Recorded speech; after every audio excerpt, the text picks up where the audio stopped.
Having a written legal will is important, but more than half of Aussie adults don't have one. Vision has entered into a partnership with SafeWill, a leading online will writing platform, to provide you with an easier and more affordable way to write or update your will. As part of the Vision family, we want you to know about a way that you can write your will for free.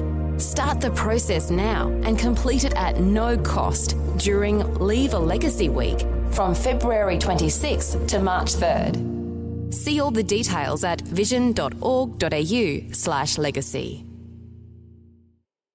A biblical perspective on life, culture and current events. This is 2020 on Vision. This is Andrew McLennan. We are joined again today by a very special guest, Mark Stevens, who has appeared on our program before. He achieved childhood stardom on a TV show across Australia called Young Talent Time. He then graduated to the TV show Neighbours, embarked on a career change into the UK as a singer and performer, and in a journey of darkness involving drugs and excessive living, he found Jesus in the UK. Well, Mark joins us again today to give us the remainder of his life story about what God has done in his life since his salvation in the 1990s. Mark Stevens, welcome. Great to be here, Andrew. Thank you for having me, and good to be a part of Vision Christian Radio again. Hello to all the listeners. Mark, the interview last time with you was so good. I needed to get you back again because I just enjoyed hearing your story about how you met Jesus and you were struggling with drugs and just all sorts of craziness. And, you know, that's all good and well, Mark, but I love the story after that as well when people tell their story. So what sort of a journey did God take you on after you met Jesus for the first time? Yeah, well, I mean, leading up to that point, as I said last time, I was in a really dark place, caught in addiction, and I'd had a lot of, highs and lows, more lows than highs. So, by the age of 26, I was, caught in a cycle of drug addiction, taking heroin and alcoholism, and it was a really dark time in my life. But yeah, after my salvation, I instantly got involved in church. My ex-girlfriend, I got saved at her house. My ex-girlfriend was a part of Hillsong London. So she introduced me to the pastors and leaders of Hillsong London. And I quickly became involved in church life. On the flip side of that, I got myself a normal job. I hadn't really ever had a normal job. So I started to become a waiter in an Italian restaurant. In London? Yeah, I mean, God really humbled my heart. Can I ask, though, when you were waiting in that London restaurant, did people recognise you? Did you ever get, patrons of the restaurant saying, "Are you Mark Stevens?" Did that happen? That happened. Quite often. So, but you know what? I mean, God really humbled my heart, and I would have done anything for Him. And I knew that I was called to ministry pretty quickly, so I really wanted to rebuild my life. So getting a normal job just paid the bills, and I worked part-time so that I could give a lot of my time to the things of God and to church, to serving in church. So I stayed at London Hillsong for nearly a year, and then had the opportunity to travel to Sydney, Australia for the Hillsong conference. And of course, a lot of the folks back home in Australia knew about my history in television and quickly kind of gathered around me to help me in that season of my life. And I ended up staying in Sydney for nearly 4 years, a part of Hillsong in Sydney. So, and again, was just rebuilding my life. Yeah, so you obviously walked out of the old life into the new, and God carried you away to do that. But fast forward, Mark, you ended up back in the UK, and what happened in your life when you got back into the UK? Yeah, I mean, I met a beautiful Yorkshire lass in Sydney. Her dad was the pastor and leader of Abundant Life Church, now called Life Church in Bradford. He's a guy called Paul Scanlon. Some people might recognize his name. Great pastor, great leader. And so he brought his whole family to Sydney to be a part of the conference. And I met one of his daughters, fell in love. ended up moving back to the UK, to Bradford up in Yorkshire, to marry her in, when did I come over? November of 2000 was when I moved over. So we're more than 20 years ago. And, we dated for a couple of years, got engaged and married. So what was that? So you married the vicar's daughter, huh? Married the vicar's daughter. Yeah. I mean, I moved over, mate, I moved over to the UK and I worked in a bank for a year. I mean, a musician in a bank is a scary thought. Yeah. And and then Beth's dad asked me on staff during that time and said, "Look, come and work in the music realm." And so I became a creative director and really grew into that role over the course of 11 years I was on staff there. And we just did a lot of different stuff, that was similar to Hillsong in terms of Sunday church events, albums, recordings, touring. We had a worship academy. We were teaching, training, and all that kind of stuff. So I did that. That was my kind of training camp, my boot camp, really, for ministry. Yeah, but even before that, it sounds like you went from obviously, I think you were discovered at 13, you said, and put onto a national TV show, which was huge. It's hard for people to remember these days, I think. But the TV shows in the 80s and the early 90s, they were massive. They were nationwide. There was no internet, no YouTube, and they had large audiences. And you were exposed at the age of 13, and then to be on Neighbours, which at its peak had 21 million viewers in the UK every week. Yeah. And I guess for you, you really had to walk down a path of humility, like you said, working as a waiter, working in a bank. I guess God just really stripped away all of that ego and all that pride in your life. Yeah, I think, I went to the top of the mountain in many ways at a young age, and I looked over it and I saw that it couldn't give me what I needed. So I went on the quest of crying out, there must be more than this.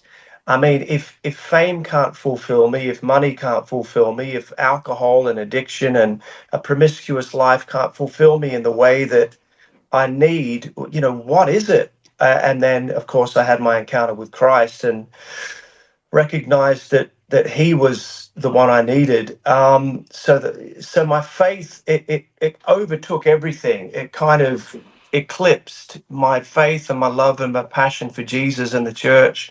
Just eclipsed everything. And I knew that I was called to ministry. So I guess it was just a fact of working my salvation out and growing in the things of God, so that I could let God open the doors for me. Brilliant. And you've done that time, like you said, working for your father-in-law in that large church in Bradford there in the north of England. And I want to fast forward to today, Mark. What is burning in your heart today, you and your wife? Like, where is God taking you now? And what's God doing through your life now? Well, like you, Andrew, we planted a church. We recently laid that down, handed it over at the end of last year. God, I don't know, God just stirred my heart to not just work into one work, but to, give all that I'd learned to multiple ministries and multiple churches. So for this year, I've been going out to inspire, teach, equip, help, the worship community predominantly, and the creative community. I'm also forming a worship academy, but I've also just birthed a new ministry called Sound of Change, which is a collective of a group of people whose lives have been transformed by Christ, we're in a new season, aren't we, globally? This is a new era. So we're trying to give voice to this new season, this new era that we are in. And we're starting a conversation about that through Sound of Change.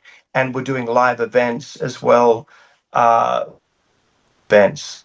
So I'm doing multiple things at the moment. But my whole heartbeat is to work into the church and further the kingdom of God. Yeah, I love that name, Sounds of Change. That sounds so cool. It's a new thing, and it won't just be, a solo mission. This is going to be a collection of like-minded individuals who are saying essentially the same thing, but are saying it in different ways. I want to get disruptors involved in Sound of Change who are out there on the fringes, out there on the edge, who are really breaking through into new places, and who are understanding, the season and the time and the hour that we are in, and are giving voice to that. So I think a new sound is emerging, in every facet across the world. God is repositioning people. God is realigning people. God is, has turned the page, and we are in a new era. It's evident. Yeah. If I was to ask you what 3 words summarize what's behind the sounds of change, what would those 3 words be? Well, I probably couldn't boil it down to 3 words, but it's all about giving voice, bringing clarity, and being a prophetic voice to this generation. Well, that's 3 words, and that makes a lot of sense. So having a voice, having clarity in your voice, and having a word for now from God, that's a great summary right there. Absolutely. But doing that through every modern means available, and doing that through music and creativity, and also through communication. I mean, I've just partnered with Leeds United Football Club and Yorkshire Police over here. They are launching a new initiative into high schools across the region called Positive Choices. So, that's something that I'll be doing as well. Talking to young people in high schools about the pitfalls of life, and speaking into their, being a voice for them as well. So that's an exciting thing that's just about to happen. That's very exciting. And is it being funded by the Leeds Football Club, or are you actually ministering to the players and the support staff around the Leeds club as well?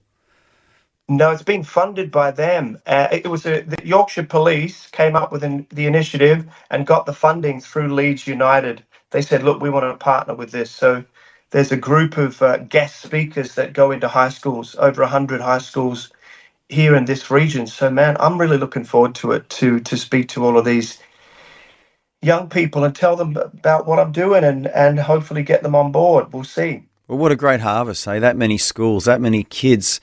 What's the average size school, would you say, like population? How many kids would be in each one of those schools, would you say? Well, my kids are in a high school just down the road, and I'm just going to do the school run imminently. 1,800 people are at their school, so it's a big school. And you times that by 100. Yeah, so that's, say, 2,000 and there's 100 schools. That's 200,000 teenagers that potentially you'll be speaking to. Absolutely, man. So I've got my work cut out for me, Andrew. Do you want to come and help? I do, Geezer. I do. Maybe I can do a little bit of rapping, What do you think? Yo, yo, yo. Yo, yo. Give it up, give it up, give it up. Yeah, come on, come on. Or maybe I could just do the volume for you on your speaker. What do you think, Well, adjust the volume a little bit. You can do more than that. I love Hey, Mark, I love it. It's so encouraging, like I said. I mean, I'm all for hearing testimonies, but, you and I have been around the Christian world long enough that sometimes you hear these incredible salvation stories and then the people fizzle after a couple of years, and it's sad. But your story is strong, it's solid, it's consistent. It's coming up to 30 years now since you first met Jesus, and you're more in love with him now than you ever were. You're serving him. You've got a heart to serve him and his people. So encouraging to hear your story, Mark. I want to thank you so much for joining us today. I also want to alert people to your website. So if they want to connect with you more, or maybe there's someone listening, even in Australia, we're across Australia, there may be a church or a ministry in Australia that would like Mark Stevens to come and help them, as well as a consultant, as a speaker, as a leader. He just blesses churches with all of his years of experience. And his website is markstevenshome.com. That's Mark Stevens with a V-E-N-S home.com. He's also got Facebook and Instagram pages, and through those channels, people can connect to you, can't they, Mark, and potentially allow you to come and visit and be a blessing to their lives and their ministries. Yeah, absolutely. Yep, you've got the right address there. All the details are there. You can find me, connect with me, and it would be a privilege and an honor to help, serve, and encourage you on your journey. That's what I'm called to do. So anyway, Matt, it's been a blessing to catch up with you, Andrew. Likewise, Mark, and this is not the last, mate. This is just another one of our conversations. Looking forward to the next one, and you have a great day there in the UK. Thanks, mate. Thank you. Be strong. Thanks for taking time to listen to this audio on demand from Vision Christian Media. To find out more about us, go to vision.org.au.